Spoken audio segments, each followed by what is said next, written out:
Pues bien, 5 meses después hemos vuelto.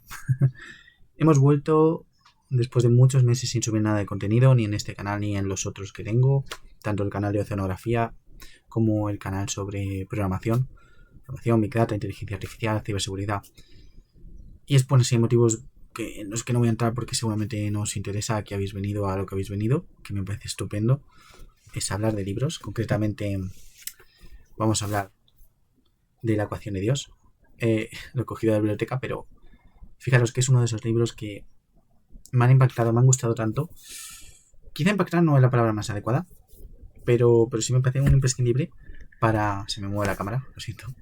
Para, para tenerlo en la biblioteca, ¿no? En tu biblioteca particular. Es un libro imprescindible para iniciarse en temas de física tan complejos como la física cuántica. Yo, por ejemplo, mi primer contacto a nivel bibliográfico con la física cuántica fue por culpa de la física cuántica, ¿no? Este es un libro también súper recomendable. De hecho, no, creo que aún no he hablado en el canal de él. Tengo que revisarlo porque era uno de mis pendientes. Y he de decir que hay un momento que se hace un poco bola, porque la física cuántica es compleja, muy compleja, ¿no? Hay otros libros también con este estilo, ¿no? Como muy amigable, ¿no? Por ejemplo, también cómo explicar física cuántica a un gato zombie, sí. Lo de los gatos, cuando empezáis a leer o hayáis visto Big Bang Theory, hay una pista ahí, entendéis por qué. Pero más allá de que tengan portadas amigables, la física cuántica es dura, es bastante difícil de digerir, ¿no? Pero Michio Kaku, en la ecuación de Dios, la verdad es que lo hace bastante bien, ¿no? Entonces, por eso me parece que hablemos de este libro y, como he dicho, editorial Debate, como he dicho, en unos días me lo compraré porque me apetece mucho releerlo de aquí a un tiempo. Así que nada, vamos a hablar un poquito de este libro. Pues bien, el libro La física de Dios del físico teórico Michio Kaku, la verdad no sé cómo se pronuncia, así que lo dejaremos en Kaku, ¿vale? Se presenta como una narrativa histórica y conceptual sobre uno de los sueños más antiguos de la ciencia, encontrar lo que es una teoría del todo. Es decir, una ecuación que sea capaz de unificar lo que son todas las fuerzas de la naturaleza en un único marco matemático que sea coherente. En lugar de tratar el tema como un tratado técnico de física, Kaku lo que hace es construir de manera sublime una narración que atraviesa siglos de historia intelectual, desde lo que es la física clásica hasta las teorías contemporáneas, mostrando cómo cada generación de científicos ha intentado reducir la complejidad del universo a principios mucho más simples, a la par que elegantes.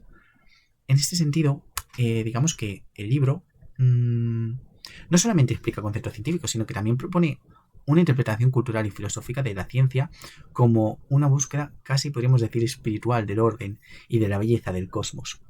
Según la propia premisa del libro, el objetivo último de la física sería fusionar lo que son las dos grandes teorías que actualmente describen el universo.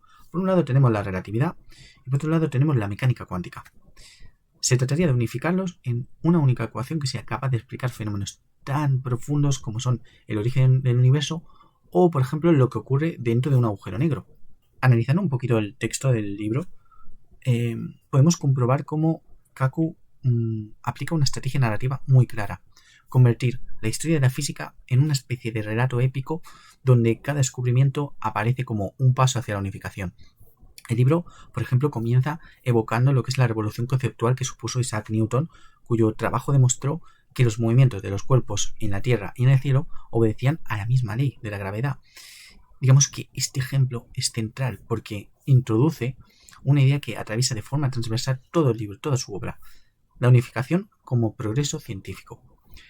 Kaku insiste en que uno de los momentos más importantes para la historia de la ciencia fue cuando Newton precisamente logró describir con una sola ley fenómenos que antes parecían totalmente independientes. De forma muy similar, más adelante destaca el trabajo de James Clerk Maxwell, quien unificó lo que es la electricidad y el magnetismo en un único conjunto de ecuaciones, demostrando al final que ambos fenómenos eran manifestaciones de un mismo campo electromagnético. En el libro, Kaku además explica cómo las ecuaciones de Maxwell no solamente resolvieron un problema conceptual, sino que además predijeron la existencia de ondas electromagnéticas, ¿no? La luz incluida, antes de que incluso se pudieran observar experimentalmente. Este ejemplo es brutal, es fundamental para lo que es el argumento del autor, porque muestra muy claramente cómo las matemáticas pueden revelar estructuras profundas de la realidad incluso antes de que nuestra experiencia sensorial las confirme. Después el relato continúa con la revolución conceptual de Albert Einstein, cuya teoría de la relatividad representa otro momento que es clave en la búsqueda de la simplicidad y la elegancia de las leyes de la física. Y de hecho Kaku enfatiza en un detalle muy interesante. Einstein pasó buena parte de su vida intentando encontrar una teoría unificada que conectara la gravedad con el electromagnetismo, pero fracasó en el intento. Digamos que este episodio es interesante, ¿no? Tiene una función narrativa importante dentro de lo que es el libro, porque muestra que incluso los mayores genios de la ciencia se enfrentan a lo que son los límites conceptuales, ¿no?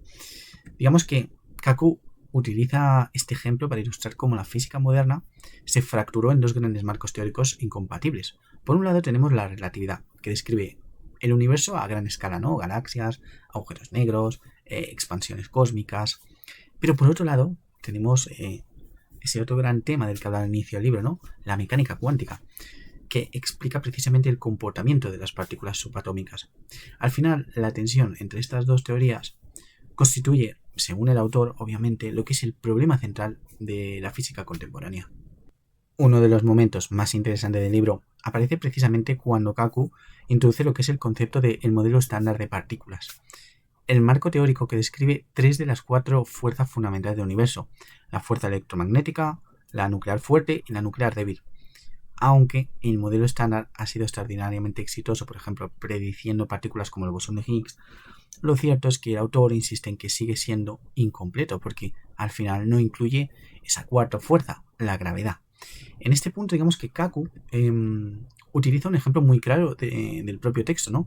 Señala que si intentamos aplicar simultáneamente la relatividad general y la mecánica cuántica en condiciones extremas, como por ejemplo en el interior de un agujero negro o en el instante inicial del universo, ¿no? De su creación, las ecuaciones producen resultados absurdos e infinitos.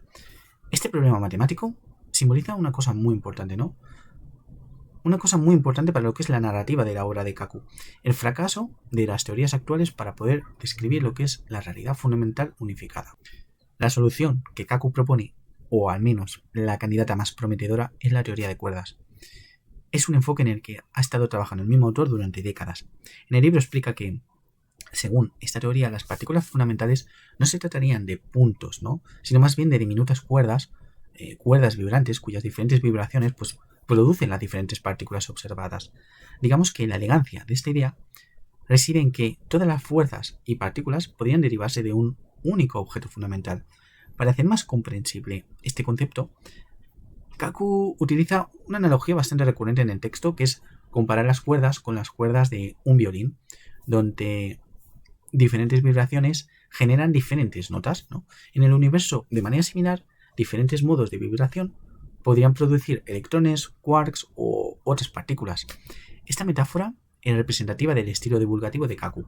Conceptos extremadamente abstractos se traducen en imágenes muy familiares para el lector, que permiten seguir argumentación a pesar de no ser un lector especializado en temas de física. Sin embargo, si hacemos un análisis crítico del libro, debemos dejar claro que también hay algunas tensiones, ¿no?, en el enfoque de Kaku.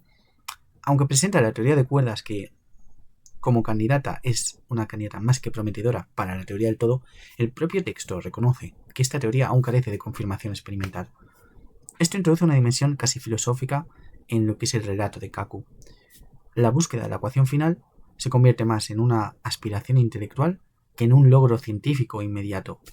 De hecho, el propio título del mismo libro, La ecuación de Dios, no pretende afirmar la existencia de una divinidad, sino más bien sugerir la idea de que el universo podría describirse mediante una estructura matemática de extraordinaria simplicidad y belleza. En comparación con otros libros del propio Kaku, como por ejemplo Universos paralelos o Física de lo imposible, la ecuación de Dios adopta un enfoque mucho más histórico y filosófico. En Universos paralelos, por ejemplo, Kaku lo que hacía era explorar la cosmología moderna y las hipótesis sobre multiversos, ¿no? Pero lo hace con un tono más bien especulativo y orientativo hacia el futuro de lo que es la investigación. En cambio, en la ecuación de Dios funciona casi como una historia de la física moderna, ¿no?, centrado al final en un hilo conductor, ¿no?, como hemos dicho, la unificación de lo que son las leyes naturales. Algo similar ocurre con Física de lo imposible, ¿no?, donde el autor pues analiza tecnologías que hoy en día parecen de ciencia ficción, como la teletransportación, la invisibilidad, los viajes interestelares, pero lo hace desde una perspectiva de posibilidades tecnológicas, ¿no? En la ecuación de Dios, en cambio, el foco no está en lo tecnológico, ¿no? Sino más bien en las estructuras más fundamentales de lo que es el universo. Y si ya lo comparamos con otros autores, podríamos hablar autores de habla hispana como Santa Olaya o autores de reconocimiento internacional como Stephen Hopkins. Por ejemplo, en el caso de este libro, de Kaku, si lo comparamos con una breve historia del tiempo, ¿no?, de Hopkins, pues ambos autores comparten el objetivo de explicar conceptos complejos a lo que es un público amplio, ¿no? Pero sus estrategias narrativas difieren completamente. Hawking tiende a presentar lo que son los problemas cosmológicos como enigmas conceptuales profundamente ligados a lo que es la estructura del tiempo y el espacio, mientras que Kaku enfatiza en lo que es la dimensión histórica y lo que es la progresión acumulativa del conocimiento científico. En otras palabras, Hawking suele situar al lector frente a paradojas intelectuales, mientras que al final Kaku nos guía a través de una genealogía de ideas científicas que nos conducen gradualmente hacia lo que es la teoría de cuerdas. En conjunto, el libro puede interpretarse como una reflexión sobre la naturaleza de la misma ciencia.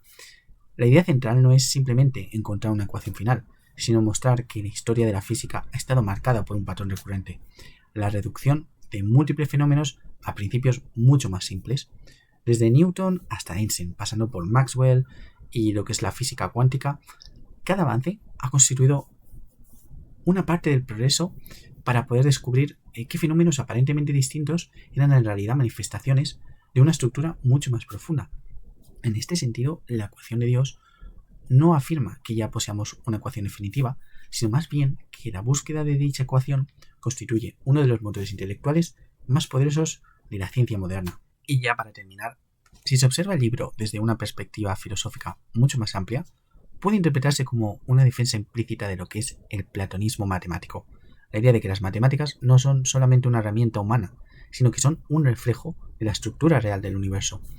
Kaku sugiere repetidamente a lo largo de su obra que las ecuaciones más exitosas de la física comparten una característica estética, es decir, simplicidad, simetría, elegancia, que al final parece revelar algo fundamental sobre la naturaleza.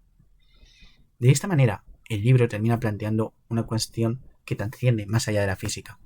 Si el universo puede describirse mediante una única ecuación elegante, entonces la realidad misma podría estar profundamente ligada a estructuras matemáticas. La ecuación de Dios, en este sentido, no sería simplemente una fórmula científica, sino la expresión última de que la armonía entre matemática, naturaleza y conocimiento humano es posible.